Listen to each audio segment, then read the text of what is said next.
गणित से समझे कुटनी विधानसभा सीट का हिसाब किताब। दावेदारों में इन नामों की जोड़ है चर्चा। इस सीट से आरजेडी के टिकट पर अनिल सनी जीते थे। घोटाले में फंसने की वजह से सदस्यता चली गई, जिसकी वजह से उपचुनाव हो रहा है। जी हाँ, पटना से गंगा पुल पार करने के बाद हाजीपुर होते हुए जब मुजफ्फरपुर की तरफ बढ़ेंगे तो जिले की सीमा कुटनी विधानसभा सीट से ही शुरू होती है। मुजफ्फरपुर शहर से पहले नेशनल हाईवे 77 पर दोनों तरफ कुटनी विधानसभा का इलाका आता है। वैशाली जिले की सीमा से सटा कुटनी खेती किसानी वाला इलाका है। 5 दिसंबर को इस सीट पर विधानसभा का उपचुनाव है। आइए समझते इस सीट के बारे में और किन किन नामों को लेकर चर्चा है उसे भी जानते हैं। सबसे पहले यह जान लीजिए कि 2020 में चुनाव हुआ तो इस सीट से आरजेडी के टिकट पर अनिल सैनी जीते थे। घोटालों में फंसने की वजह से सदस्यता चली गई, जिसकी वजह से उपचुनाव हो रहा है। कुटनी का यह उपचुनाव ऐसे वक्त में हो रहा है जब बिहार में 2 सीटों पर उपचुनाव के नतीजे आ चुके हैं और सामाजिक समीकरणों को लेकर पॉलिटिकल पंडित जीत हार का पोस्टमार्टम करने में जुटे हैं। टिकट का फैसला बीजेपी के लिए मुसीबत बन सकती है। कुटनी में बीजेपी का लड़ना तय है। उम्मीदवार कौन होगा, इसको लेकर लॉबिंग चल रही है।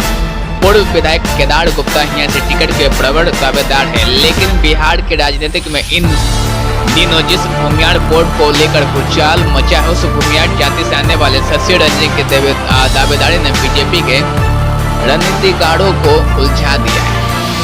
शशि रंजन बिहार में बीजेपी युवा मोर्चा के प्रवक्ता हैं और इलाके में उन्होंने बाहरी बनाम स्थानीय के मुद्दे को हवा देकर अपनी दावेदारी को मजबूत किया है। कुटनी में टिकट का फैसला बीजेपी के लिए मुसीबत इसलिए है क्योंकि इसी साल की शुरुआत में मुजफ्फरपुर जिले के इसी 50 सीट पर उपचुनाव में भूमियाड़ों की नाराजगी से बीजेपी उम्मीदवार की हार हो गई थी। तब बीजेपी और जेडीयू का गठबंधन था। बोचहा बिहार में बीजेपी से भूमियाड़ों की नाराजगी की प्रयोगशाला बना था। इसका असर गठबंधन टूटने से लेकर महागठबंधन मंत्रिमंडल और मोकामा में आनंद सिंह जीत तक दिखा है। मुजफ्फरपुर जिले में भूमियाड़ों की नाराजगी की एक स्थानीय वजह भी है। असल में मुजफ्फरपुर शहर में भूमियाड़ जाति से आने वाले बीजेपी विधायक और मंत्री रहे सुरेश शर्मा 2020 में हार गए। इस हार की एक बड़ी वजह यह है कि बीजेपी के कोर वोटर माने जाने वाले वैश्य समुदाय ने इस सीट पर महागठबंधन के उम्मीदवार विजेंद्र चौधरी को वोट किया। मुजफ्फरपुर और कुटनी विधानसभा आसपास है, इसको देखते हुए लिहाजा इस समीकरण ने कुटनी पर भी असर डाला।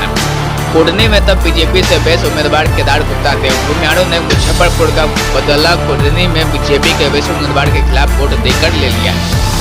अब देखना है ये कि केदार गुप्ता की दावेदारी का ग्राफ इसलिए गिर गया है क्योंकि अभी गोपालगंज के उपचुनाव में आरजेडी ने वैश्य जाति के जिस मनोहर गुप्ता को उम्मीदवार बनाया था, वो भले ही 2000 वोट से हार गए, लेकिन यहाँ के वैसे वोटरों ने मनोहर गुप्ता को वोट देकर बीजेपी को सोचने पर मजबूर कर दिया है। बीजेपी क्या करेगी, सुरेश शर्मा इस उपचुनाव में क्या करेंगे, भूमियाड़ों का रुख कैसा रहेगा, यह काफी कुछ टिकट बंटवारे पर निर्भर करेगा। जेडीयू से मनोज कुशवाहा दावेदार। 2020 में बीजेपी और नीतीश का गठबंधन था और इस सीट बीजेपी के कोटे में गई थी। लिहाजा इस सीट से जेडीयू विधायक रहे मनोज कुशवाहा को टिकट नहीं मिला। इस बार उपचुनाव में जेडीयू और आरजेडी का गठबंधन है, लिहाजा मनोज कुशवाहा जेडीयू से टिकट का दावेदार है। मनोज कुशवाहा ने पिछले दिनों जेडीयू के बड़े नेता विजय चौधरी से मुलाकात की थी। माना जा रहा है कि जेडीयू मनोज कुशवाहा के लिए यहाँ दावेदारी कर सकती है। इसके वजह यह है कि आरजेडी के अनिल सैनी की विधायकी घोटाले के रूप में गई है। अनिल सैनी के परिवार से किसी को टिकट मिलता है तो सहानुभूति का कोई सवाल ही पैदा नहीं होता। आरजेडी किसी और को टिकट देता है तो करप्शन का मुद्दा उसके खिलाफ उठ बैठेगा। ऐसे में नीतीश कुमार की पार्टी मनोज कुशवाहा को उतारकर बीजेपी को घेरने की कोशिश कर सकती है। वैसे भी मनोज कुशवाहा एक तो स्थानीय है, दूसरा वो कई बार यहाँ से जीत चुके हैं और तो और मंत्री भी रहे और छवि भी मनोज कुशवाहा की साफ नेता के तौर पर जानी जाती है। जातियों का बड़ा इफेक्ट। कुटनी में भूमियाड़, कोयरी, मल्लाहा, यादव वोटरों की संख्या काफी अच्छी खासी है।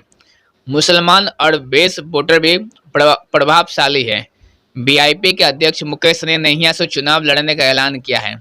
एमआईएम ने भी उम्मीदवार उतारने का ऐलान किया है। जातियों का बड़ा इफेक्ट दिखेगा। आरजेडी के टिकट के लिए पूर्व विधायक साधु शरण साई के पुत्र नीलाभ कुमार भी कोशिश कर रहे हैं। 4 बार विधायक रहे और 1990 में आखिरी बार जीते साधु शरण शाही इस सीट से आखिरी भूमियार विधायक थे। 1995 में भूमियार जाति के बाहुबली अशोक सम्राट निर्दलीय चुनाव लड़े थे और लालू की पार्टी के बसावन भगत जो कि कोयरी जाति के थे उनसे हारे थे। 2000 में एनडीए ने ब्रजेश ठाकुर को उतारा था जो बीपीपा के उम्मीदवार थे। ब्रजेश ठाकुर बालिका गृह कांड में जेल में बंद है। 2005 से लेकर 2015 तक मनोज कुशवाहा जेडीयू के विधायक रहे। 2015 में केदार गुप्ता बीजेपी से जीते। 2020 में अनिल सनी आरजेडी के टिकट पर महज 712 वोट से विजय हुए थे। कुडनी में मनियारी को प्रखंड बनाने की मांग के अलावा जल जाम बड़े स्थानीय मुद्दे हैं। 3 लाख के आसपास कुडनी में वोटर है। अब देखना होगा कि ये आखिर बाजी कौन मारती है।